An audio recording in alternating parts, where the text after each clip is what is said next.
Philippe, on récapitulera et nous reverrons ensemble tous les buts marqués dans cette 37e journée de Ligue 1. Direction maintenant Lyon. On vous a peu entendu et peu vu, Grégoire, mais c'est vrai que l'actualité ce soir est ailleurs, même si vous avez des images très colorées, assez cocasses. Oui, on a des images colorées et cocasses. C'est vrai, Stéphane, pas vraiment de foot, hein, parce qu'on joue depuis 44 minutes. Maintenant, on avait pris du retard au départ à Lyon, tellement M. Kalt, l'arbitre, avait envie de prendre lui aussi du plaisir à l'entrée des Lyonnais sur la pelouse de Gerland. On a vu quelques occasions, on les reverra tout à l'heure dans le résumé de la mi-temps. Quelques occasions, mais pas franchement d'occasion de but pour les Lyonnais. Une reprise de Govou, un coup franc de Juninho qui espérait marquer son 14e but. En attendant, là, c'est Abardonado qui souffre avec les Niçois qui, eux aussi, ont sorti une fois la tête de l'eau, on va dire, dans cette première période, avec une occasion pour Agali, mais pas beaucoup de foot. On sent vraiment que tout le monde est en vacances, ça manque un petit peu de rythme. Certes, les 40 352 spectateurs de Gerland poussent derrière l'Olympique Lyonnais. Il fait beau, la pelouse est belle, il fait chaud, mais il faudra autre chose dans le rythme en seconde période pour que Lyon aille chercher ses 81 points, ce record de points à l'issue d'une saison à 20 clubs avec la victoire à 3 points qu'espère toujours le président Aulas et Juninho et tous les Lyonnais.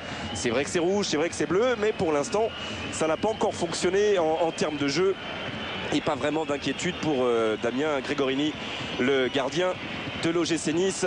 Alors on va vous donner des infos aussi, des infos qui circulent autour de Gerland, même si on essaiera d'avoir du sûr ce soir avec le micro de Laurent Paganelli, avec le président Aulas entre autres, qu'on essaiera d'avoir après le match ou dans le jour de foot.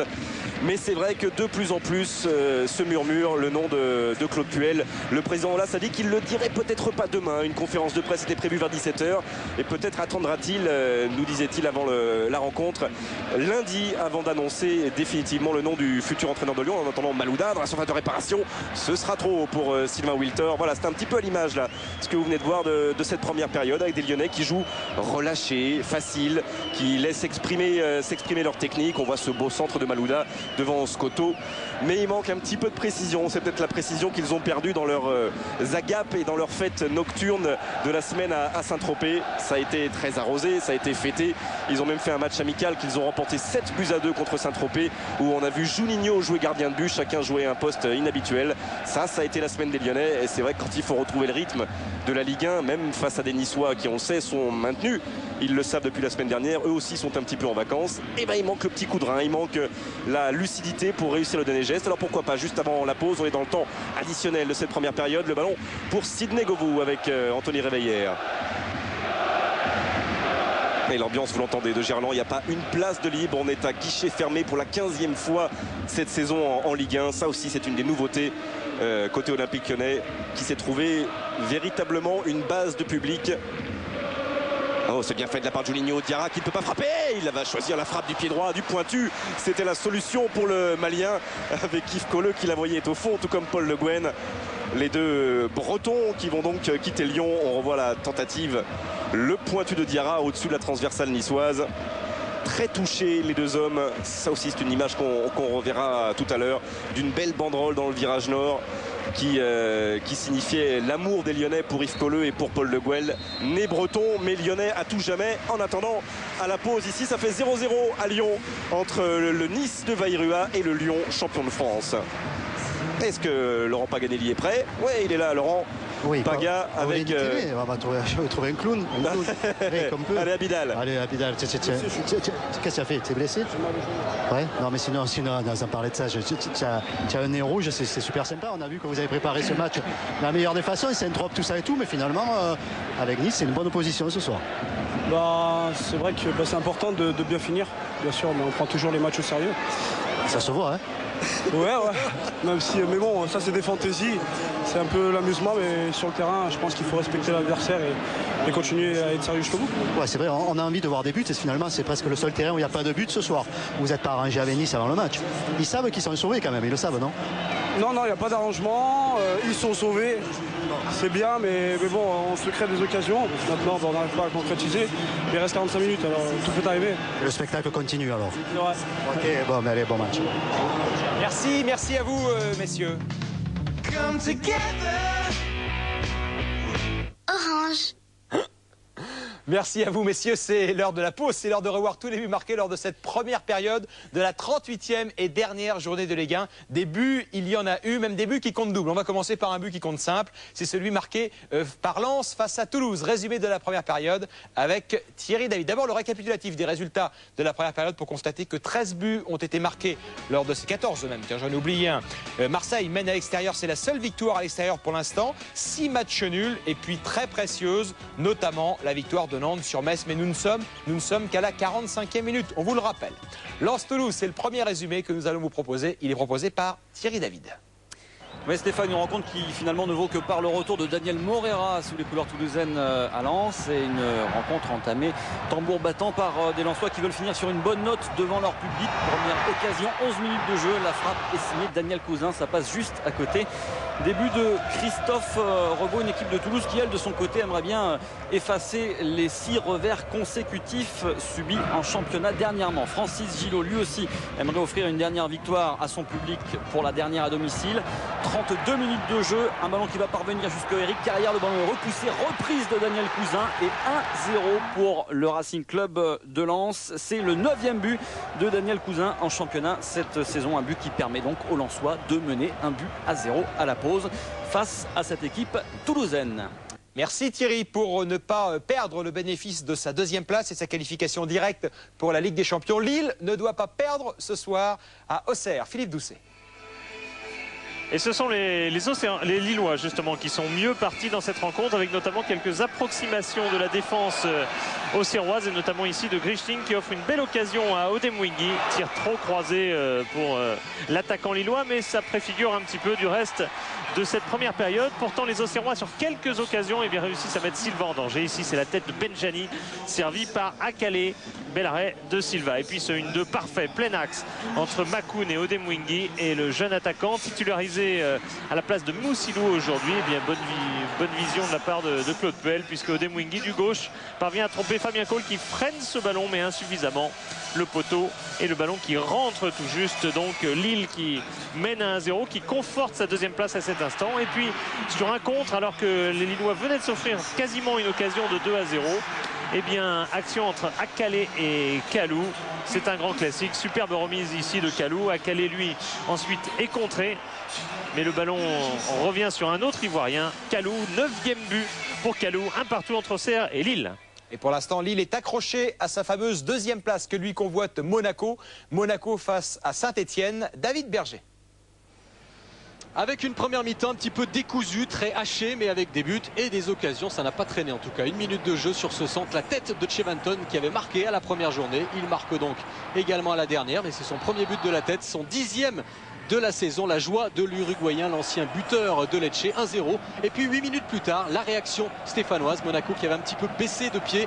Et finalement sur ce centre de Fainduno, Sablé inscrit lui son 5e but de la saison. Fainduno, l'un des meilleurs passeurs du championnat. Belle réaction stéphanoise. Ensuite le rythme est un petit peu retombé, mais il y a eu beaucoup d'occasions et des occasions franches, comme ici ce long ballon de Diawara pour Sablé en duel face à Roma, mais il rate complètement le cadre. C'était une occasion énorme pour les Stéphanois de prendre l'avantage, et occasion aussi pour les Monégasques. Il y a eu un tir de Maïcon, mais surtout cette belle reprise de Plasil repoussée par Jérémy Janot. 1-1 à la mi-temps. Le suspense continue à Louis II. Belle claquette. Merci David. Pas de but entre le Paris Saint-Germain et Rennes. Des buts, il y en a eu en revanche entre Bordeaux et Marseille. Denis Balbir. Avec des Marseillais décontractés qui voulaient prendre ce match bien sûr à bras-le-corps parce qu'il y a une place qualificative pour la Coupe UEFA. Perte de balle des Marseillais avec Mavouba pour Riera. Regardez le numéro technique de Riera, l'Espagnol, dans la surface de réparation. Superbe geste, superbe centre, et Lastan qui vient couper la trajectoire de ce ballon pour marquer son 6e but de la saison et son 118e en Ligue 1. Un magnifique caviar de Riera pour la tête de Lastan. Il fallait la mettre cette tête, et puis Bordeaux qui mène 1-0. Mais touche pour les Marseillais avec Fiorez, la protection de balle, l'erreur défensive bordelaise, et Peggy Luyindula qui égalise. Un but partout pour l'Olympique de Marseille. Capsis est dépassé et Luyindula profite donc d'un bon travail de Fabrice Fiorez malgré le retour de Riera pour égaliser. Une équipe de Marseille tranquille. Ce centre de Taïwo, le Roc, et la tentative de reprise de volée de Fiorez, et une tentative réussie superbe. Deuxième but de la saison pour Fiorez, titularisé ce soir par Philippe Troussier comme Bruno Chéroux. Et puis au retour des vestiaires, et bien sûr les Bordelais abattus, d'autant que Faubert lui est d'autant plus abattu qu'il est blessé au genou droit. 2-1 pour Marseille à Bordeaux, c'est le score à la mi-temps. Merci Denis. Et pour l'instant, le coaching payant de Philippe Troussier qui relance précisément pour ce match Fabrice Fiorez. Un but important, très important même, a été marqué à Nantes au stade de la Beaujoire. Cyril Linette. Et une première mi-temps équilibrée entre les deux équipes avec le jeu placé des Nantais avec du déchet et puis le jeu plus direct en contre des Grenat-Messins. L'image de cette action, ça partait d'un coup franc nantais. Ballon de Renoir, un relais ici avec Saucrier et c'est Sébastien Renoir qui va frapper juste à côté de la cage de Landreau. La Beaujoire a tremblé par instant, mais les Nantais ont dominé la fin de la première mi-temps avec ici Bakayoko qui l'an dernier se battait en cette même 38e journée pour sauver Ajaccio. Et puis il y aura le but nantais sur une action d'école, une action typiquement nantaise avec le d'Arocha Savino et cette tête de Diallo. Notez que c'est simplement le 4e but inscrit de la tête par les Nantais depuis le début de la saison, mais c'est bien sûr un but importantissime. 1-0 pour les Nantais à la mi-temps à la Beaujoire. On a écouté le speaker donner les résultats des autres matchs avec beaucoup de ferveur, Stéphane. Au Philippe Genin. Et tout est allé très vite ici, 6 minutes de jeu avec Endo qui a lancé le jeune Mohamed Abdelkader Koubadia Touré, dit Kader, pour son premier but en Ligue 1. Guy Lacombe déclarait avant cette rencontre: on jouera le jeu à fond ici comme on l'a fait à domicile face à Nantes il y a une semaine. Eh bien la poudre a parlé avec le tout jeune Kader qui permet donc à son équipe de mener 1-0 après 6 minutes de jeu, mais derrière 13 minutes de jeu. La réaction sur ce centre de Wada, le ballon déposé sur la tête du meilleur buteur du club. 11e but cette saison pour Lucas qui vient égaliser. Cela fait un but partout entre Ajaccio et Sochaux. Merci Philippe. Pas de but ce soir entre Strasbourg et Bastia. Pas de but pour l'heure. Des buts en revanche, il y en a également eu dans le sud entre Istres et Caen. Ouais, Istres avait promis de jouer le jeu et au bout de 5 minutes, regardez le travail de Rafik Saifi, n'est pas hors jeu après le très beau triangle. Pelé, Courtois, Chaussidière, ça fait 1-0 pour les Istréens. En fait, quand on va mettre 25 minutes à revenir dans le match, à poser son jeu offensif, Angebar, centre et la volée, polétesque véritablement de Mazur et de 13 pour Mazur. Égalisation logique, mais les Canets n'ont pas le temps de savourer cette égalisation car derrière, Saifi délivre ce bonheur de centre pour Chaussidière, ça fait 2-1, 2-1 pour Istres. Oh, il aurait pu y avoir 2-2 parce qu'ils en ont eu beaucoup d'occasions dans cette première mi-temps, mais à l'arrivée, eh bien 2-1 pour les Istréens malgré ce face-à-face. Mazur, Rioux, il est passé Mazur et retrouve gagnant de Le Guen à la pause. Donc 2-1 pour Istres face à Caen. Merci Xavier. Les 14 buts marqués, vous les avez tous vus, marqués lors de la première période. La deuxième période débute à l'instant. Direction Bordeaux, Bordeaux-Marseille, Denis Balbir, Franck Sauzet, François-Charles Bidot, Vincent Alix. Et oui, et pour démarrer cette deuxième période, aucun des deux coachs, ni Eric Bédouet ni Philippe Troussier, que ce soit à Marseille ou à Bordeaux, n'a opéré de changement. On va juste rappeler bien sûr que Francia est rentré juste avant la pause pour suppléer Faubert blessé. Et coup d'envoi donné avec Kamel Meriem vers Riera, Lasland qui redonne à Riera, qui lui redonne encore. Riera, Meriem, Lasland, quel beau jeu là pour les premières secondes avec une tentative avortée puisqu'il y avait 3 Marseillais autour des Bordelais pour se ressaisir du ballon. Fiorez et un ballon qui est sorti. En tous les cas, une belle tentative d'aller percer cette défense marseillaise pour les Girondins. Ouais, surtout, et c'est nouveau Denis, une tentative je dirais dans un jeu court, petit jeu, 1-2, ballon, espace réduit, et peut-être que c'est la tactique effectivement de l'entraîneur bordelais pour cette seconde période. Il va demander à ses joueurs d'essayer de provoquer les joueurs marseillais, balle au pied, prendre l'espace à un moment donné, c'est sûr, mais en première période, c'est vrai qu'on a vu cette équipe bordelaise user, je dirais, des passes longues, et ça n'a pas été non plus très concluant, absolument. Ouais. Eric Bédouet a aussi demandé à Marianne Chamac d'aller se préparer, d'accélérer son échauffement. Il va peut-être très vite apparaître sur le terrain. Chamac qui avait remplacé Darcheville contre Monaco, qui avait marqué le but, l'ouverture du score contre les Monégasques, un élément très important, l'un des grands joueurs du championnat, Marwan Chamac. Chéroux, Taïwo face à Francia qui recule et un ballon vers Jérémy Gavanon.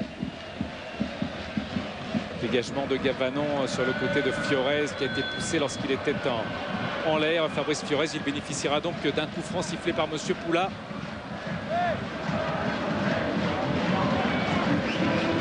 Batles avec Ferreira. Fiorez encore. Meriem qui a pu récupérer. Capsis. Ramé, pressé par Fabrice Fiorez qui réussit à relancer jusqu'à Francia, mais Bruno Chéreau a gagné son duel aérien. Jurietti était là derrière. Mavouba, Marley à la récupération. Taïwo, Louyindoula, Fiorez et finalement Marange pour Bey. Ouais, c'est dommage. Les Bordelais sont un petit peu absents à l'heure actuelle sur le second ballon lorsqu'il est renvoyé par la défense. Et M. Poulard revient à la faute car Batles a été balancé. Il avait laissé l'avantage dans un premier temps. Et il revient car Batles est touché. Il reste au sol. Ouais, c'est Rio Mavouba en fait qui est arrivé en retard sur l'impact. Dominique Dropsy, François-Charles Bidot a raison de nous le montrer parce que toute la semaine ça a été l'un des hommes importants.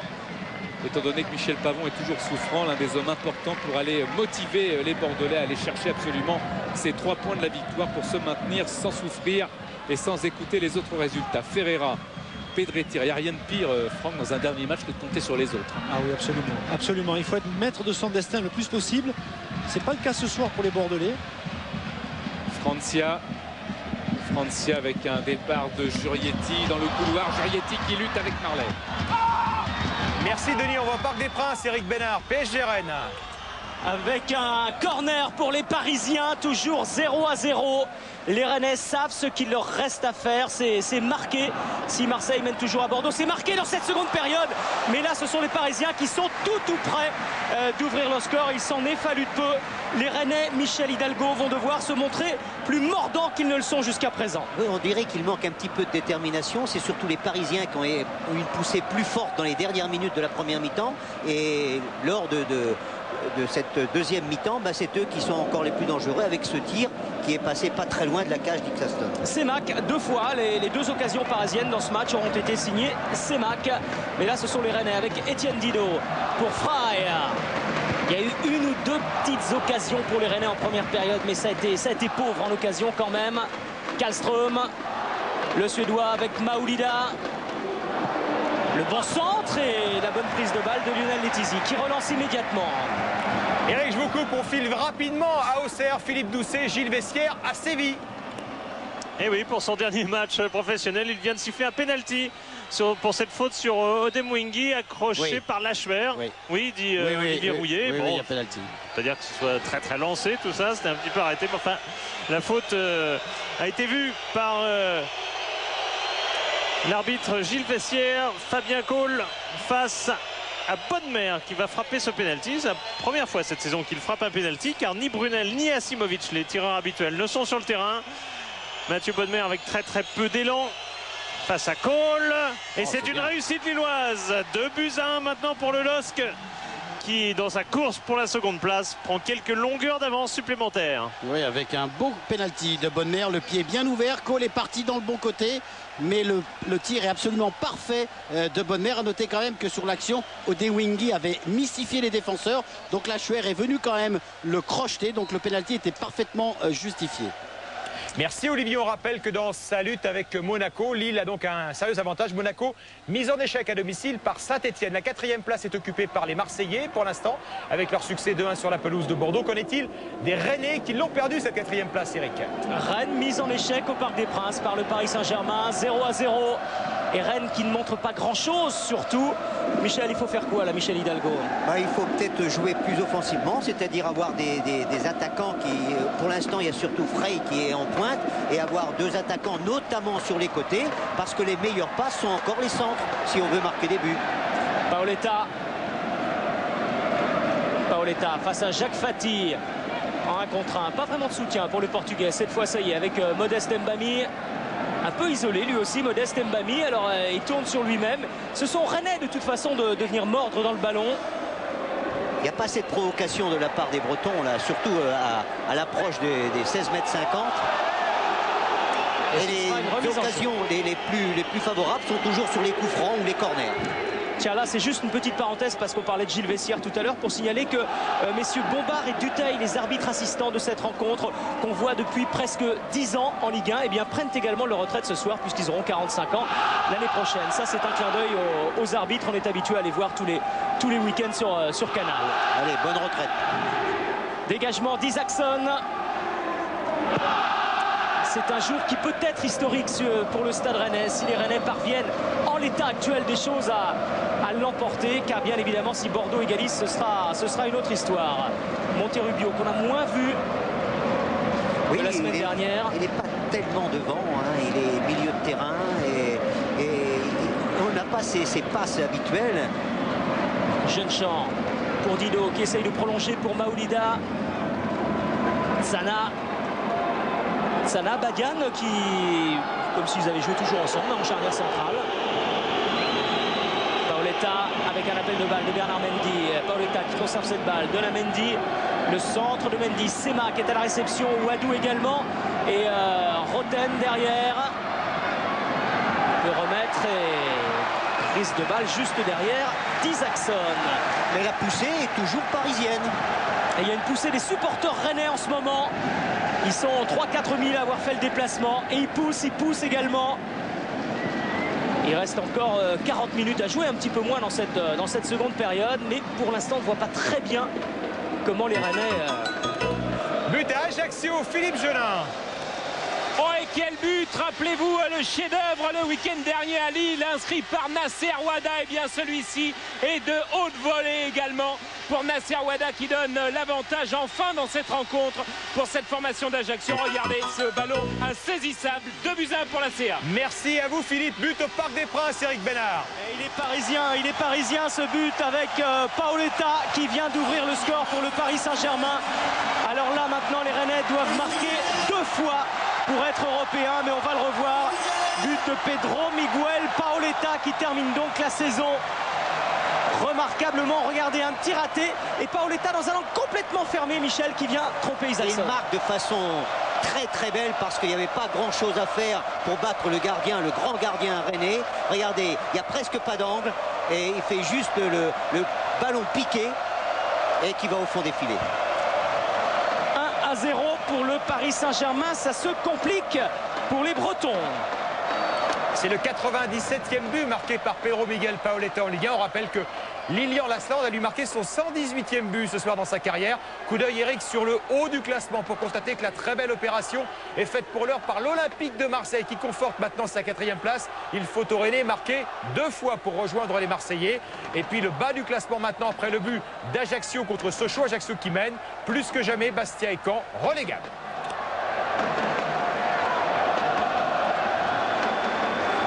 Ouais. C'est à nous. Et les Rennais qui, Michel Hidalgo, maintenant vont devoir pousser, vont devoir marquer à 2 reprises. Oui, et puis éviter surtout d'être en position de hors-jeu parce qu'ils n'ont pas déjà beaucoup d'attaques. Si chaque attaque est stoppée parce qu'il y a un joueur hors-jeu, mais ils doivent jouer beaucoup plus écartés et surtout avoir au moins 2 attaquants en permanence devant. Alors Bruno Blachon, vous êtes aux côtés de Laszlo Bologna. Ils savent bien évidemment que Marseille mène toujours à Bordeaux les Rennais. Hein. Ouais, et je peux vous dire, le coup d'assommoir a été terrible pour les adjoints, les assistants et Laszlo Bologna lui-même. Il s'est rassis tout de suite après le but. Il a vu sur l'écran du parc le ralenti et l'angle fermé dans lequel Paoletta a réussi à marquer. Et pour l'instant, il ne bouge plus. Maoulida face à Armand, il est passé. Maoulida, il a peut-être une solution, rentre dans la surface de réparation. Maoulida qui lui aussi va se fermer son angle, essaye de passer seul, un peu trop seul d'ailleurs, sans soutien. Et le contre des Parisiens. Et le public qui exulte pour ce dernier match au Parc des Princes avec Roten, Mbami, Pancrate et Paoletta devant. Ce sera pour Pancrate qui essaye de remettre au centre pour Paoletta et corner pour le Paris Saint-Germain qui va beaucoup mieux depuis le but de Paoletta. Puis ils sont beaucoup plus percutants, ils vont de l'avant, ils ont des positions de tir et la défense bretonne est obligée de contrer seulement et donc les corners.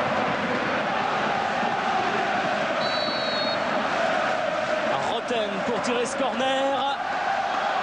Dégagé par les Rennais, Edouard Cissé, la tête de Wadou et Sorlin derrière. Voilà, le contre Rennais peut-être ici avec Kallström, mais il n'y a absolument personne devant, vous le disiez tout à l'heure, il y a juste Alexander Frey. Là, il faut absolument prendre certains risques, des risques calculés, mais si on veut revenir au score et puis surtout une victoire, il faut absolument qu'il y ait des attaquants. Et la balle est toujours parisienne avec Armand. C'est Mac qui réclame ce ballon. Roten rejoue pour Armand face à Didot. Ils vont mettre le pied sur le ballon maintenant. Ils vont poser le jeu, les Parisiens. Ils ont le match en main. Et Didot qui résiste au retour de Roten. Ce sera une remise en jeu. Ce sera un corner pour le Paris Saint-Germain.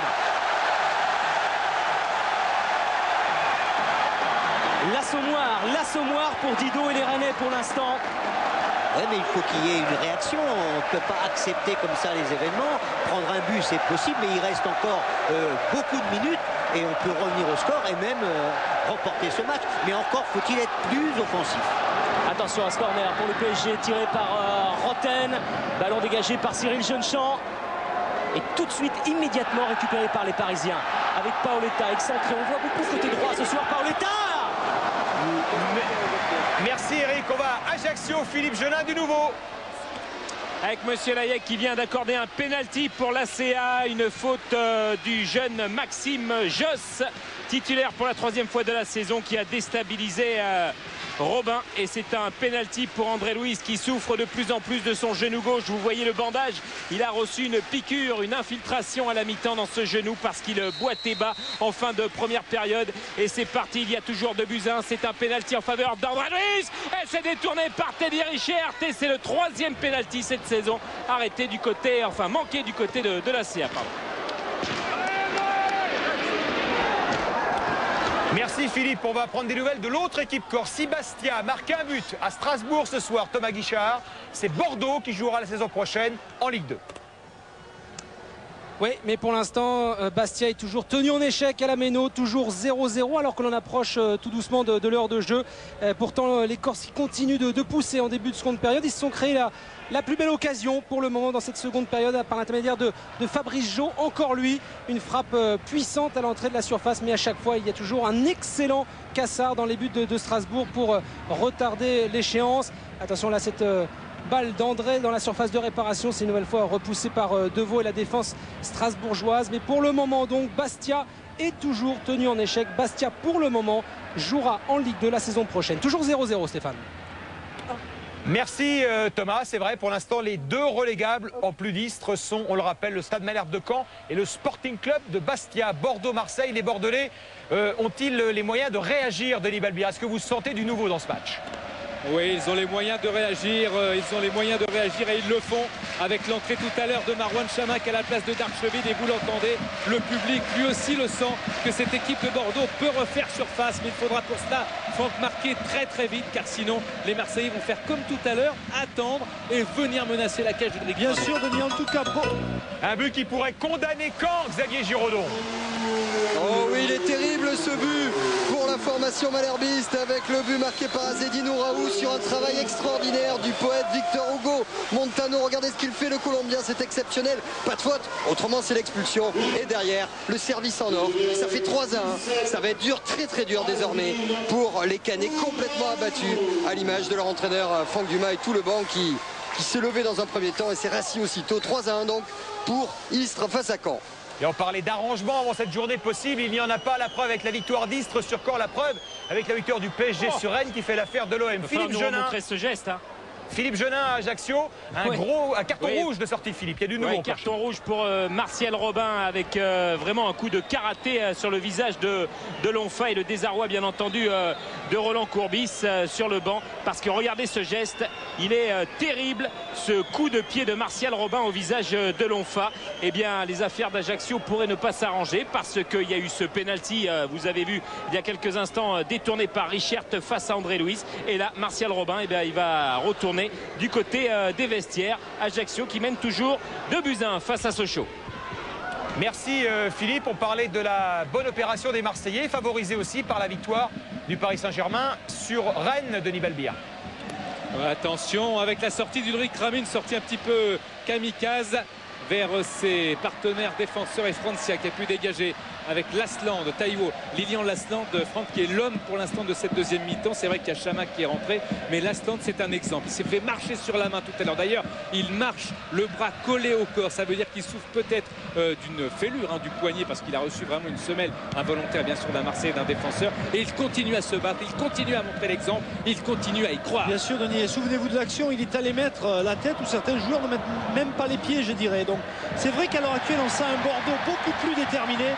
L'entrée de Marouane Chamakh. Il est là, Chamakh, le contrôle, le penalty pour le tacle par derrière de Bey sur Chamakh qui allait se présenter face à Gavanon. Penalty pour les Girondins de Bordeaux, obtenu par le Marocain international Marouane Chamakh.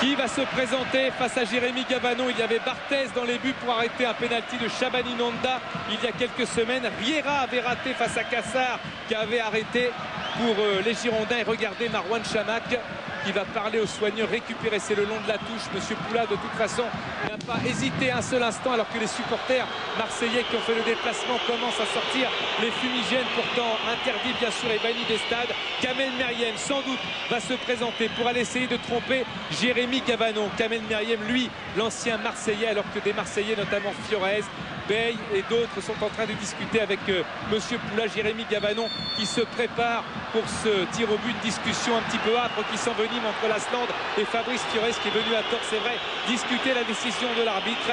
Monsieur Poula a pris sa décision dans le 10e de seconde nécessaire.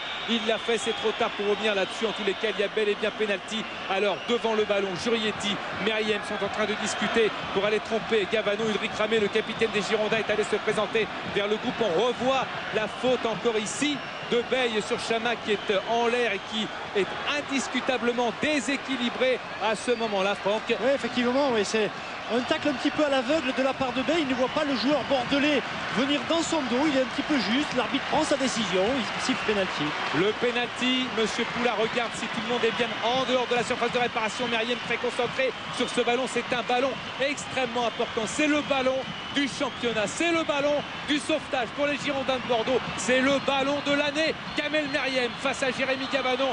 Meriem qui s'élance, qui frappe et qui marque. C'est la délivrance au stade Jacques Chaban-Delmas. Kamel Meriem qui remet les Girondins dans le coup.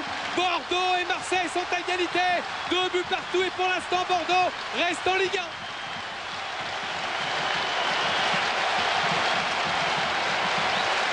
1. Ouais, pénalty de Meriem, donc il prend sa responsabilité.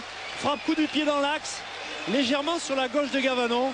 C'est but, mais surtout ce pénalty, on va dire, allez, symbolise un petit peu le nouvel état d'esprit de ces Girondins de Bordeaux depuis la rentrée de Chamakh. On l'a dit, c'est un joueur qui pèse énormément à l'heure actuelle sur la défense marseillaise, et surtout les Marseillais à l'heure actuelle n'ont pas la possibilité de ressortir le ballon. Ils sont beaucoup trop bas dans leur moitié et s'exposent, on l'a vu, à des fautes, et en l'occurrence ce pénalty sifflé sur Chamakh. Merci Denis et Franck. Et pour l'instant, Eric Bénard, Rennes est redevenu européen. Rennes est à nouveau en UEFA. Rennes est à nouveau en UEFA. Et Stéphane, je vais vous montrer une petite image. Vous allez voir, c'est Laszlo Bologna qui apprend que Meriem a égalisé et il est en train de faire signe aux joueurs. Il est en train de leur dire 2 buts partout, égalisation à Bordeaux. Et là maintenant, il faut tenir parce que près du banc, Bruno Blachon, tous les Rennais sont au courant. Ah oui, mais là je peux vous dire, je me suis fait un nouvel ami. J'ai jamais vu Laszlo Bologna si proche de moi. C'est vrai que toutes les 2-3 minutes, il se rapproche en écoutant si jamais ça a bougé sur les autres stades. Par contre, il a été le premier à l'annoncer à ses joueurs en se levant et en se mettant tout au bord du terrain pour les invectiver et aller vers l'avant. Voilà, on le revoit là, Laszlo Bologna et les Rennais qui sont toujours menés 1-0 néanmoins. Michel Hidalgo. Ça devrait leur donner une sublimation de savoir qu'ils sont encore pour l'UEFA, mais il reste encore beaucoup de minutes et s'ils veulent vraiment s'assurer, c'est à eux de marquer un but maintenant, de marquer un but à Paris. Et Et on rappelle que la Ligue de football professionnel a interdit ce soir que les scores soient affichés sur les tableaux d'affichage des stades, hein, Eric. Ah, les radios fonctionnent hein, forcément partout. Effectivement, il n'y a pas de score, il n'y a pas de tableau lumineux comme c'est le cas sur de nombreux stades en France généralement chaque semaine. Attention à cette attaque rennaise, dégagement de Pancrate. Mais forcément, ça fonctionne d'une façon ou d'une autre. C'est obligatoire. Pancrate avec Mbami, le contre de Dino. Un but de camp, Xavier Giraudon, mais qui est annulé. But refusé après ce très bon départ côté droit de Johan Odelin. But refusé, donc toujours 3 buts à 1 pour Istres qui crée quand même des sensations de la soirée hein, dans le bas du classement. Merci Xavier. Retour à Bordeaux. Denis Balbir, Franck Sauzet, Vincent Alix.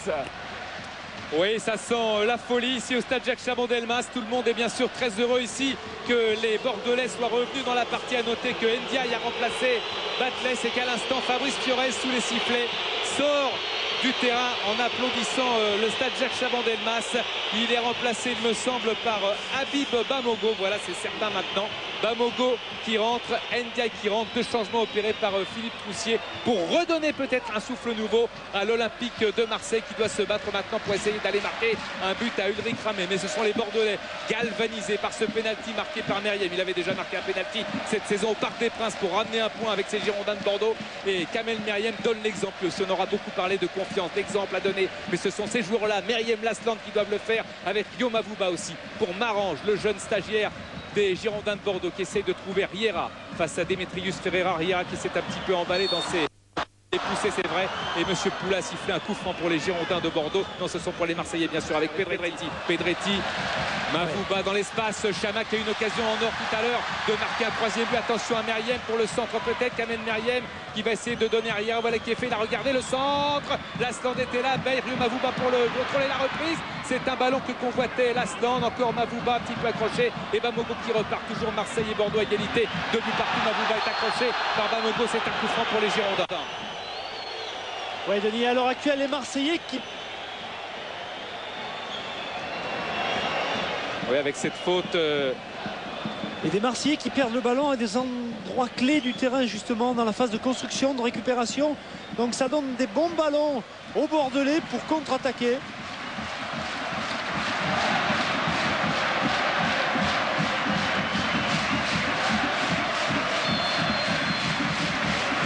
Meriem, Francia côte à côte.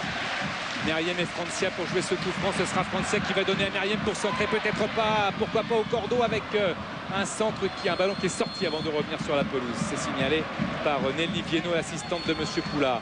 Il va y avoir un nouveau changement à Marseille. La sortie de Bruno Chéroux. Merci Denis, on va aller à Strasbourg prendre des nouvelles des Bastiais parce que pour l'instant, s'il n'y a pas de but Bastia jouera l'an prochain en Ligue 2, Thomas Guichard. Oui, avec une très grosse frayeur à l'instant. Vous voyez la déception de Mamadou Niang que l'on n'a pas beaucoup vu dans ce match. On le rappelle, il est orphelin de Michael Pagis, suspendu. Mamadou Niang qui s'est présenté face à Nicolas Pento, mais qui a trop croisé sa frappe. Ça a frôlé le poteau du Sporting. On en est toujours à 0-0 après 70 minutes de jeu. Mais pour l'instant, les Corses n'arrivent pas à développer leur jeu, n'arrivent pas à vraiment inquiéter Stéphane Cassard qui repousse tout ce qui se présente. On voit aussi des Corses un petit peu nerveux, là, l'image de Yaya qui a fait faute sur Mamadou Niang. Pour l'instant, donc toujours 0-0. Bastia qui espère surtout, c'est vrai, du point de vue du banc, puisque Jo Bonavita, le directeur sportif du Sporting, écoute la radio, espère surtout une égalisation de Metz à Nantes, parce que dans ce cas-là, eh bien, le Sporting se sauverait. Merci 0-0. Justement Thomas, nous allons aller à Nantes, prendre des nouvelles des Nantais. Est-ce qu'ils tiennent pour l'instant fermement cet avantage, Cyril Linette? Alors fermement, je ne sais pas Stéphane, toujours 1-0, ça c'est sûr pour les Nantais dans un match à l'intensité dramatique assez exceptionnelle, c'est vrai. Sur le plan du jeu, ça s'est un petit peu calmé. Une petite stat quand même importante, 19 fois cette saison les Nantais ont mené au score, 9 fois seulement ils se sont imposés. C'est l'équipe du championnat à s'être fait rejoindre le plus souvent depuis le début de la saison. Les Messins ont eu des occasions en ce début de deuxième mi-temps, les Nantais également. La Beaujoire, vous avez raison de le préciser, qui ne connaît pas, suite aux directives de la Ligue, les résultats des autres scores, ne sait pas trop quoi penser. Elle encourage encourage son équipe, mais on sent les spectateurs très tendus. Quant aux Nantais sur le banc, eux c'est clair, ils ne veulent toujours pas entendre parler du résultat de leurs adversaires. Ballon pour les Messins, avec ici peut-être une occasion pour Socrier. La récupération nantaise. Signorino, attention à ce ballon au second poteau vers Hervé Toum. Michael Landreau qui va l'accompagner. C'est sorti en touche pour les Nantais. Michael Landreau, exceptionnel de détermination, qui a fait 2-3 parades décisives. On sait qu'il n'est pas dans la forme de sa vie, qu'il a eu quelques matchs difficiles ces derniers mois. C'est peut-être son dernier match 9 ans après ses grands débuts sous le maillot nantais. Son 299e en première division. On l'annonce pourquoi pas en Espagne du côté de Villarreal, qui jouera l'an prochain la Ligue des Champions. Mais Michael Landreau, il est bien là ce soir. Attention à ce ballon. Nouvelle frappe Messine avec Socrier. Les Nantais sont à la merci de ce genre de ballon perdu. Même s'ils déploient une assez bonne qualité collective, ils n'ont qu'un but d'avance. Et les Messins, eux, pour être parfaitement sereins, ont besoin d'une égalisation. Ballon à nouveau nantais avec Faé. Faé pour Pascal Delomo. Merci Cyril. Delomo qui va relancer, toujours à 0. Merci Cyril. On va à Bordeaux, Bordeaux-Marseille. Il faut un but aux Marseillais pour jouer la Coupe de l'UEFA. Oui, et c'est pour ça, Stéphane, et c'est pour ça, Franck, que Philippe Troussier a opéré son 3e changement. Et sur la pelouse, il y a 11 Marseillais et il y a la moitié d'attaquants. Oui, absolument. Il faut impérativement marquer. Alors qu'il y a un petit incident entre Jurietti et Bamogo. On revoit sur le ralenti ce qui s'est passé avec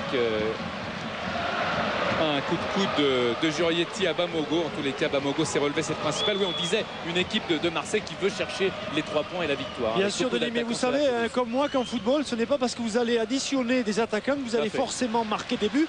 Ce que l'on constate lors de cette seconde période, c'est que Bordeaux est mieux organisé, surtout utiliser le ballon admirablement bien. Oh oui, avec Riera qui a fait un cavalier seul. Est-ce qu'il va pouvoir donner convenablement à Francia qui rate complètement sa frappe? Il avait fait tout le travail en solitaire, l'Espagnol Riera, mais Jurietti a pu récupérer. Avec Francia, il y a Lasland qui attend le ballon et Jurietti l'a vu. Jurietti qui va pouvoir centrer. Le centre est repoussé par Frédéric Déhu et Francia est à la lutte avec Bamogo. Il y a un contre favorable qui lui profite bien sûr avec Rio Mavouba pour Kamel Meriem maintenant. Meriem qui va effacer son vis-à-vis, donné à Riera. Riera peut-être pour écarter sur Marouane Chama qui préfère y aller tout seul. Riera et porter ce ballon pressé par Coquet, par un défenseur marseillais qui est Ferreira, qui a pu lui rechipper dans les pieds, relancer sur Marley. Le but de l'espoir à Istres pour les Canets, Xavier Giraudon. Et comme toujours, les Canets adeptes des fins de match de folie. Regardez ce petit bijou d'intérieur du pied enroulé par Anthony De Rohan. Il n'y a pas de solution. Caen qui butait régulièrement sur la défense istréenne. Alors il a choisi la solution personnelle pour enrouler petit filet. La course-poursuite des Canets est partie. 3-2 pour Istres. Et Istres venait de se voir refuser un but. Merci Xavier. Bordeaux-Marseille, Denis Balbir, Franck Sauzet. Perception de Chamac et de Francia, le public qui porte son équipe maintenant avec Marouane Chamac qui va défier Taïwo. Marouane Chamac, le petit geste technique dans la surface de réparation. Francia qui va pouvoir lui redonner, Chamac qui va pouvoir centrer. Meriem, la frappe elle est contrée encore par Frédéric Déhu. Et Lasland qui se bat à la course pour avoir ce ballon. Lilian Lasland. Riera. Mavouba face à Ferreira, un gros pressing bordelais. Ouais, gros pressing et surtout ce que font très bien les Bordelais par rapport à la première période, ils ont littéralement annihilé Benoît Pedretti. Dès que Benoît Pedretti reçoit un ballon, il est pressé, il n'a pas la solution. Bien souvent, les Bordelais récupèrent la balle dans un endroit précis et après à ce moment-là, ils repartent et ils sont dangereux. Bamogo. Coquet avec Bamogo qui convoitait cette balle. Coquet qui se précipite. Planus qui essaye de faire le tour de Coquet et de relancer. Mais il y a Bamogo sur la trajectoire. Bamogo qui peut centrer. Capsis, Mavouba. Meriem. Pour l'instant, c'est un record dans l'histoire du championnat puisque Bordeaux est en train de concéder son 20e match nul dans l'histoire du championnat. Ils avaient égalé les Monégasques l'autre jour et là, ils les dépassent. C'est plus que la moitié d'un championnat pour des Bordelais qui quelquefois ont fait des nuls spectaculaires. 3-3 par exemple contre Nice, mais quelquefois de piètres résultats. C'est vrai, on l'a dit, répété, un ballon qui est sorti au profit des Marseillais. Toujours 2-2, toujours cette équipe de Marseille qui doit aller marquer, qui doit aller titiller la défense girondine. Bien sûr, et qui doit jouer très certainement pour arriver à marquer ce but beaucoup plus haut. Trouver des appuis sur les attaquants. Franck, à un quart d'heure de la fin du championnat 2004-2005. Rennes est 4e, Marseille 5e, Saint-Etienne 6e, Lens 7e. Rennes est en UEFA, Marseille, Saint-Etienne, Lens en Coupe Intertoto. Le point maintenant sur le bas du classement. Bastia, Caen et Istres sont à un quart d'heure de la fin du championnat, relégués en Ligue 2. Taiwo face à Francia. Taiwo qui est passé, le ballon qui va très très loin, qui va sortir. Aux grandes dames du joueur marseillais, Eric Bédouet peut-être en pleine réflexion pour effectuer d'autres changements. Il communique avec Dominique Dropsy. Regardez ces regards, très belle image là de François-Charles Bidot. Les incertitudes du coach, la réflexion du banc bordelais. Ouais, c'est vrai que depuis 5 bonnes minutes, Eric Bédouet se demande et demande surtout à Dominique Dropsy qu'est-ce qu'il faut faire. Et Dominique Dropsy dit calmons-nous, on a le temps encore. Oui, absolument, c'est bien vu, je pense. Parce que pour l'instant, c'est Bordeaux qui a la maîtrise du jeu. Avec une récupération dans les pieds de Louis Ndoula, mais il y a faute de Planus dans les pieds de l'attaquant marseillais. Monsieur Poula l'a vu et il a sifflé un coup franc au profit de l'OM.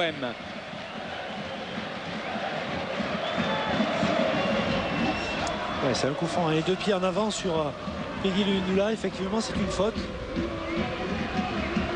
Avec Benoît Pedretti face au capitaine des Girondins, Ulrich Ramé, auteur d'une parade exceptionnelle l'autre jour face à Monaco. Pedretti, c'est un ballon à une trajectoire curieuse et surtout ça va profiter aux Marseillais. C'est Marange qui l'a éloigné. Ce ballon touche pour l'Olympique de Marseille avec Taiwo. Taiwo dans la surface de réparation, donc c'est sur Pedretti qui est recherché. Le voilà, Taiwo pour une feinte de centre. Il va avoir du mal face à Francia qui a repris le contrôle des opérations. Un ballon qui n'est pas sorti mais qui fait faute. C'est Taiwo qui est sanctionné par monsieur Poula. En tous les cas, pour l'instant, à l'heure qu'il est, alors qu'Eric Bédouet demande peut-être aussi au public de manifester et aux joueurs de se surmotiver. En tout cas, Franck, c'est une déception. On l'a vu au classement, Marseille qui jouerait l'Intertoto. On est très loin des objectifs annoncés en début de saison. On est très loin des objectifs, c'est vrai, Denis. Maintenant, Lille l'a prouvé également aussi. On peut, par l'intermédiaire de l'Intertoto, faire un bon parcours à la fois en championnat et en Coupe d'Europe si on se qualifie. Mais c'est vrai que c'est très très loin des ambitions affichées en début de saison de la part de l'Olympique de Marseille. Jurietti. Je suis avec Bruno Chéroux. Denis, qu'est-ce qu'il faut, Bruno, pour que Marseille reprenne la conduite du match? Il faudrait qu'on arrive à déplacer le bloc un petit peu plus haut pour soutenir un petit peu plus nos attaquants et essayer d'être plus dangereux. Je pense qu'on a moyen de marquer ce but qui nous ferait tant de bien. Planus qui va frapper ce coup franc donné à Jurietti. Les Bordelais qui cherchent peut-être à s'appliquer un petit peu comme ils l'avaient fait en tout début de seconde période, à moins balancer comme vous le soulignez tout à l'heure, Franck. Ils essayent de trouver des soutiens avec Riera. Meriem, le geste technique, monsieur Poula était sur la trajectoire et surtout il revient à la perte de balle, à la faute commise sur Riera. Ce sera encore un coup franc au bénéfice des Girondins de Bordeaux, un coup franc important. Important, aussi dangereux, puis surtout ça dénote aussi un état d'esprit. Ce sont des coups francs qui usent une défense parce qu'il faut être extrêmement vigilant sur un ballon qui va fuir certainement, les trajectoires vont être coupées. Meriem qui a regardé justement ces trajectoires, comment elles pouvaient être coupées. Gavanon qui va au contact et qui prend ce ballon avec beaucoup d'autorité et de sang-froid. Oui, c'est bien. Merci Denis et Franck. Direction Strasbourg, Bastia. Est-il capable, Thomas, dans ces dernières minutes, de sauver sa tête en Ligue 1? Pour l'instant c'est difficile, Stéphane, toujours 0-0, il reste 11 minutes dans le temps réglementaire et pour l'instant les Corses continuent de peiner face à des Strasbourgeois. On va retrouver Lucien Dabila qui est notre homme de terrain, qui est sur le banc corse pour juste savoir un petit peu quelle est l'atmosphère, Lucien. Ah oui, c'est très tendu sur le banc Bastier. Je suis à côté de Pierre-Yves André et Pierre-Yves, c'est difficile ce match, toujours pas de but et il faut absolument marquer pour se sauver. Oui, il faut absolument marquer. Bon, c'est vrai qu'on a beaucoup plus d'occasions en première mi-temps qu'en deuxième. Cette chaleur est étouffante. Bon, c'est vrai que cette chaleur est étouffante pour les deux équipes. En jouant à l'extérieur, il est d'autant plus difficile d'aller chercher des points, surtout quand on a gagné qu'un match à l'extérieur cette saison. Mais bon, on essaye de pas trop se mettre en danger en ne reculant pas trop face à cette équipe de Strasbourg entreprenante qui ne lâche rien comme certains auraient pu le croire. Donc on essaye de faire notre match le plus sérieusement possible en espérant tirer les marrons du feu. Merci Thomas et Lucien. Une autre équipe qui ne lâche rien, c'est Istres, Xavier Giraudot. Pour l'instant, Caen est en Ligue 2. Il faut 2 buts au Canet pour se sauver. Ouais, la sortie d'un des hommes clés de ce match pour l'instant, Victor Hugo Montanoun, a fait une saison plutôt moyenne.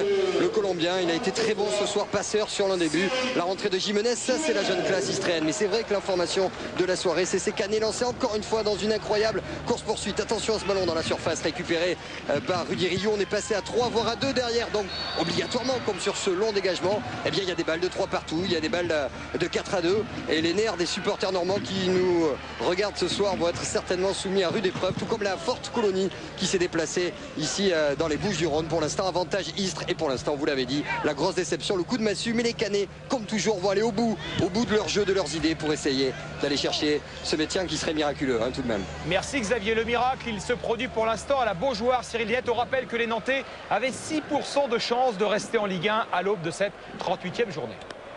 Ça y est Cyril, ils sont au courant. Et pour le moment ils sont en Ligue 1, les Nantais 1-0, les Nantais qui depuis quelques minutes se tiennent au courant des autres résultats, qui savent que leur maintien est toujours aussi ténu, ne tient qu'à un fil. Il suffirait, on l'a dit, d'un but de Bastia ou évidemment d'une égalisation Messine ici à la Beaujoire, ce qui n'est pas exclu parce que cette deuxième mi-temps est assez décousue. Savino est sorti, Darocha est sorti, les Nantais finissent avec une équipe très très jeune. Il y a beaucoup de nervosité sur les bancs, dans les tribunes, mais également sur le terrain, à l'image de ce que vous voyez ici avec Emers Faé. Plus beaucoup de jeux et des minutes qui s'égrènent très très lentement. On rappelle que le 9 novembre 1984, sous les yeux de Jean-Paul Jaude qui réalise ce soir, Canal+ accomplissait son premier direct de sport ici même à la Beaujoire.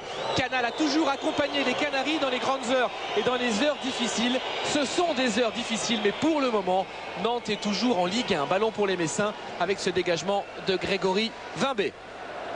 Merci Cyril, que tous ceux qui suivent notamment les performances d'Auxerre, de Monaco, de Saint-Etienne, de Lille ou bien encore de Lyon se rassurent. Jour de foot sera là pour vous proposer de larges résumés de ces rencontres. La priorité va à l'info, à l'actu. Bordeaux-Marseille, Denis et Franck. Des Marseillais qui essayent par à-coups, c'est vrai, d'aller menacer cette cage bordelaise. On sent que cette équipe de Marseille, et c'est grave pour Bordeaux, peut arriver à marquer un but. Oui, c'est vrai, Denis, on est un petit peu là dans la configuration de la première période quand Marseille est parvenu à marquer. Il y a beaucoup plus de mobilité, je dirais, dans le milieu. On vient chercher les ballons, on permute et c'est en train de créer des problèmes à l'équipe bordelaise. L'équipe de Marseille qui récupère encore par Sylvain Ndiaye ce ballon, retransmis jusqu'au capitaine Frédéric Déhu. Déhu dans la profondeur, Louis Ndoula qui était passé et qui est encore accroché par Marc Planus.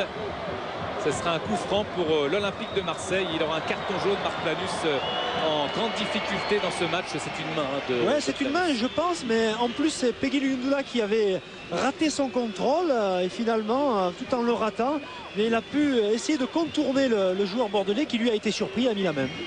Coup franc très très important. On connaît évidemment la qualité de frappe de Frédéric Déhu, de Pedretti aussi. Les deux hommes sont côte à côte. Peut-être la frappe du capitaine Frédéric Déhu, alors que le mur doit reculer à distance réglementaire. Monsieur Poula essaye justement d'appliquer cette règle. Frédéric Déhu face au mur et face à Ramé, c'est bien parti. Et Ramé qui sort le grand jeu et qui des 2 points éloigne le danger pour l'instant avec Marange. Il n'y aura même pas de corner. Ce sera une touche. Et c'est vraiment bien joué de la part de Frédéric Déhu. C'est vite joué par les Marseillais. Cette fois, Ulrich Ramé va pouvoir se dégager. Ouais, c'est un coup franc intelligemment tiré. Regardez, il ne prend pas beaucoup d'élan, donc ça suppose qu'effectivement, il peut passer le ballon par-dessus le mur. Il choisit côté gardien en force. Un but très important. Il condamne Bastia à la Ligue 2. Thomas Guichard. Oui, Stéphane, le coup de poignard signé Mamadou Niang. On joue, il reste 5 minutes à jouer dans ce match avec une nouvelle fois un extraordinaire Mamadou Niang qui est allé marquer tout seul avec un slalom assez incroyable au milieu d'une défense corse un petit peu apathique. Regardez, Niang, il est là face à Karambeu, il est passé une première fois, il va passer Yaya une deuxième fois. Chimbonda, il revient et petite balle piquée face à Pento. 1-0 pour Strasbourg, un but évidemment qui condamne quasi définitivement Bastia à la Ligue 2. Pour l'instant, Caen, Bastia et Istres sont relégués en Ligue 2. On rappelle dans le haut du tableau que la 4e place est tenue par les Rennais et que la 2e place sera l'apanage, Philippe Doucet, des Lillois. C'est quasiment fait, même s'il reste quelques minutes. Les Lillois bien ancrés à cette 2e place. Au classement, oui. Par contre, dans ce match, depuis la 70e minute, on assiste à la révolte habituelle des Auxerrois dans cette seconde période. Giroud a même fait 3 changements. C'est vous dire l'animation ici. Oui, merci Philippe. But à Bordeaux. Philippe Denis Balbir. Le but du maintien, il est là. Marqué par les Girondins de Bordeaux sur une action exceptionnelle, collective, de Marouane Chamakh qui offre un ballon de but à Francia, il me semble, on va vérifier tout ça. Mais les Girondins de Bordeaux, regardez, les Marseillais sont à terre, ils savent qu'à quasiment 5 minutes de la fin du temps réglementaire, c'est terminé pour les espoirs. Regardez, Franck, quelle action! Oh, quelle action, regardez, il est à la lutte, Chamakh à éveil quand même, regardez, hop, crochet, il revient, un petit ballon derrière comme ça, et cette frappe du coup de pied, on dirait extérieur légèrement. C'est magnifique, et quel rôle encore de Chamakh. Et Francia, regardez, extérieur du pied droit, un premier poteau, ras du sol du poteau. Et un but superbe de Bordeaux qui donc maintient les Girondins de Bordeaux bien sûr en Ligue 1 et qui enfonce les Marseillais dans leur volonté d'aller décrocher un billet en Coupe de l'UEFA. Merci Denis. Pour l'instant, ce billet il est donc pour Rennes. Quelle a été la réaction des Rennais au Parc des Princes, Eric? Eh ben, vous savez quoi, Stéphane? On va tout de suite aller près du banc de touche avec Bruno Blachon. Bruno, ils sont au courant sur le banc rennais. Et bien sûr, et le maître mot pour Laszlo Bologna, ça a été de dire à Johan Gourcuff, juste au moment de sa rentrée, tu dis à tout le monde que Bordeaux mène contre Marseille. Alors cela dit, je sais pas, Stéphane va peut-être nous le confirmer, mais si Saint-Etienne marque à Monaco, tout est remis en question pour Rennes, Stéphane. En effet, Eric, si Saint-Etienne venait à gagner à Monaco, et on va y aller d'ailleurs, tiens, à Monaco, avec David Berger, prendre des nouvelles des Verts. Pour l'instant, il y a toujours un partout entre Monaco et Saint-Etienne. Est-ce que ça pousse dur côté stéphanois? Oh oui Stéphane, il y a énormément d'intensité ici à Louis II. Les Stéphanois qui ont eu vraiment 2-3 occasions en or de prendre l'avantage ici même. C'est un match un petit peu fou, presque un match de coupe. C'est vrai qu'on sent que les deux équipes ont énormément donné. Il y a beaucoup d'énergie alors qu'il fait très chaud sur Monaco. Mais on a vu tout à l'heure Diawara buter sur Flavio Roma, Piquion, Fainduno, tout le monde s'y met. Et puis en face, on a vu Calonne également avoir la possibilité de donner l'avantage à Monaco. On sent que les Monégasques sont au courant du résultat de Lille. Cette deuxième période est légèrement dominée, c'est vrai, par les Stéphanois. Et de temps en temps, il y a effectivement quelques assauts avec des joueurs comme Chevanton, comme Gigliotti, comme Pontus Farnerud qui viennent de rentrer. Mais les meilleures occasions sont stéphanoises. Et c'est vrai que si Saint-Etienne marque... Philippe Gelin. Avec le but du chaos pour l'AC Ajaccio. Allez, on va dire 3 minutes de la fin du temps réglementaire. Signé par celui qui vient juste de remplacer Nasser Ouada, le jeune Laurent Merlin, sur un très bon travail de Chapuis puis de Demont. Eh bien, c'est lui au second poteau qui vient enfoncer le clou et permettre aux hommes de Courbis de mener désormais 3-1 face à Sochaux. Merci Philippe. Ajaccio sauvé, Metz sauvé, Bordeaux sauvé. Mais attention Cyril Linette. Un but des Messins à Nantes et Nantes redeviendrait relégable. Ça changerait tout effectivement Stéphane, toujours 1-0 pour Nantes. Écoutez la Beaujoire comme on ne l'a jamais entendu sans doute. En tout cas sans doute plus depuis le titre 2001. Serge le disait qui est maintenant au courant. Le public de la Beaujoire qui est au courant, mais ça tient un but. Un but de Lille à Auxerre. Philippe Doucet. Oui, cette fois-ci c'est réglé effectivement pour la seconde place, puisque Moussilou, sur un contre isolé des Lillois qui souffraient, je vous le disais, depuis une vingtaine de minutes, eh bien Moussilou vient marquer le 3e but qui va parachever cette seconde place des Lillois, Olivier. Oui, avec Moussilou qui anticipe bien le centre, il vient couper la trajectoire du ballon, il passe devant Mignot qui était rentré tout à l'heure.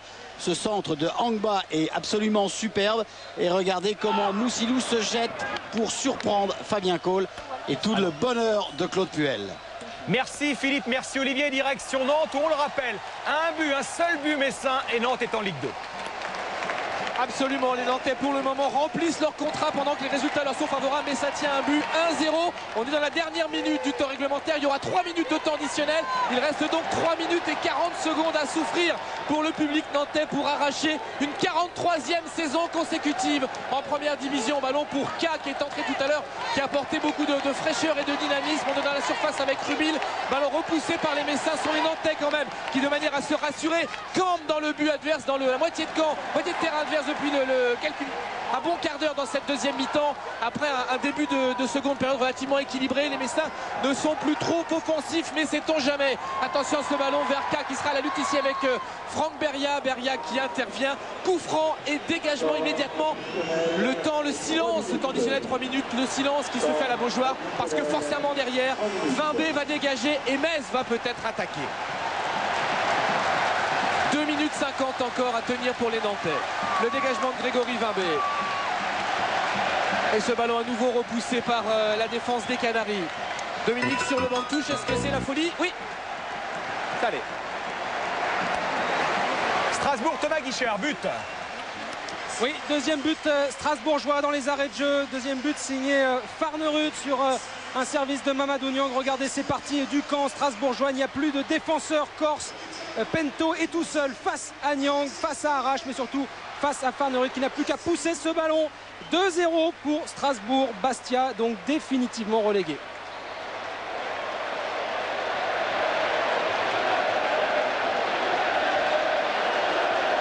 Merci Thomas, on retourne à Nantes où le suspense est complet, Cyril Linette. Retour à Nantes, toujours 1-0 pour les Nantais. Dominique, le banc nantais qui ne tient plus. C'est intenable, ils ont envahi la zone technique évidemment, ils n'ont pas le droit d'en sortir, même les blessés sont là. Et on attend la délivrance. Je vous coupe Dominique et Cyril, un pénalty à Bordeaux dans les arrêts de jeu, il est pour les Marseillais, Denis Balbir. Oui, pénalty pour l'Olympique de Marseille pour une faute dans la surface de réparation, bien sûr sur Coquet, regardez. Planus était au contact et ça semble extrêmement sévère sur l'image. Effectivement, oui. En tout cas, Coquet est tombé dans la surface. Monsieur Poulain n'a pas hésité une seule seconde. 2 pénaltys dans ce match. Et l'occasion pour l'Olympique de Marseille d'égaliser avec 5 pénaltys encaissés pour les Marseillais cette saison. Et un seul marqué à l'extérieur à Caen par Bamogo. Peggy Louyindoula face à Ulrich Ramé qui a le ballon d'égalisation à 3 partout pour Marseille ici à Bordeaux. Louyindoula et c'est le but pour l'Olympique de Marseille qui égalise. 3 buts partout entre Bordeaux et Marseille grâce à Peggy Louyindoula. Marseille revient 3 partout. Merci au fil à Nantes pour la fin du match. Nicolas Guillon la réclame, Cyril Linette. Tout le monde la réclame, tous les Nantais la réclament. Ballon pour Mickaël Landreau. On est dans la dernière minute du temps additionnel. Le banc nantais, on vous le disait, qui n'y tient plus. Nantes, 8 fois champion de France, formateur de Deschamps, de Saïd, Carambeu. 3 champions du monde. Nantes qui va probablement rester en Ligue 1. Réponse officielle dans les secondes qui viennent. Plus personne ne joue. Et ce, simplement depuis quelques minutes, sous réserve bien sûr que les autres scores restent en l'état. Mais les Nantais ont quand même de la marge maintenant à cet instant précis. Les Messins qui attendent aussi finalement la fin du match parce qu'ils savent qu'ils vont se maintenir. On a joué jusqu'au bout dans un bon esprit dans ce match avec beaucoup de tension évidemment. Les Nantais qui n'ont plus gagné depuis 4 journées et qui s'imposent. Écoutez la Beaujoire.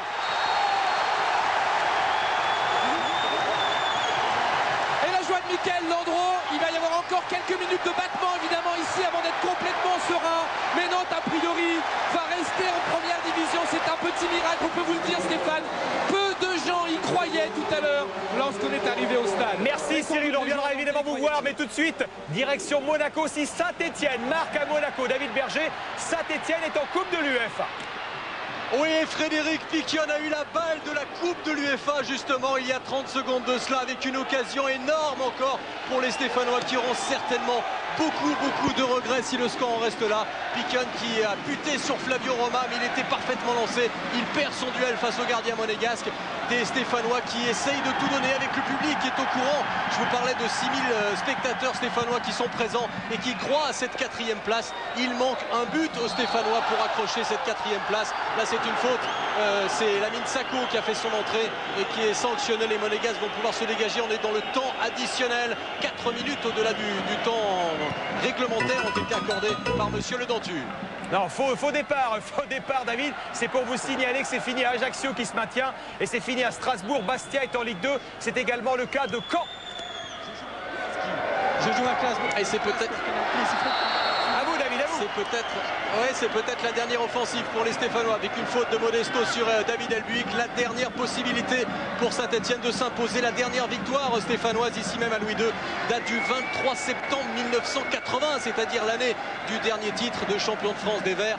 La balle de match peut-être pour les Stéphanois avec ce long coup franc de David Elbuik. Si Saint-Etienne marque, Saint-Etienne accroche la 4e place. Piquion qui a eu 2 ou 3 fois l'occasion de marquer aujourd'hui. Et David Elbuik qui va s'élancer le centre d'Elbuik avec la petite déviation de Fainduno. Et ce ballon qui reste dans la surface, le dégagement à venir pour les Monégasques. Toujours un partout, c'est fini, c'est terminé. Et la libération de l'ASVEL Bologna qui apprend à l'instant que Rennes sera la saison prochaine en Coupe de l'UEFA. Elle est aux côtés de Bruno Blachon. La réaction tout de suite de l'ASVEL Bologna avec vous. Bruno, Rennes en Coupe de l'UEFA. Eh bien ça y est, vous y êtes en Coupe de l'UEFA.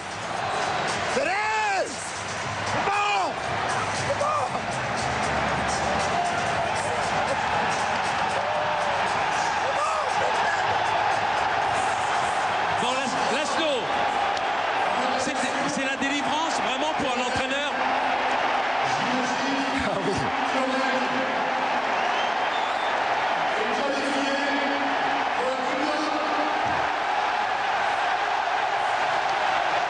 Bruno, il est ému, royal. Et on peut peut-être aller voir, c'est la tension qui redescend. Oui, il y a un tout petit regret qu'on rentre par une petite porte. Mais on est quand même là. Depuis le temps que Rennes attendait ça. Oui. Merci Bruno. Rapidement, Auxerre avec Philippe Doucet, les larmes de Gilles Vestiaire, la joie de Claude Puel.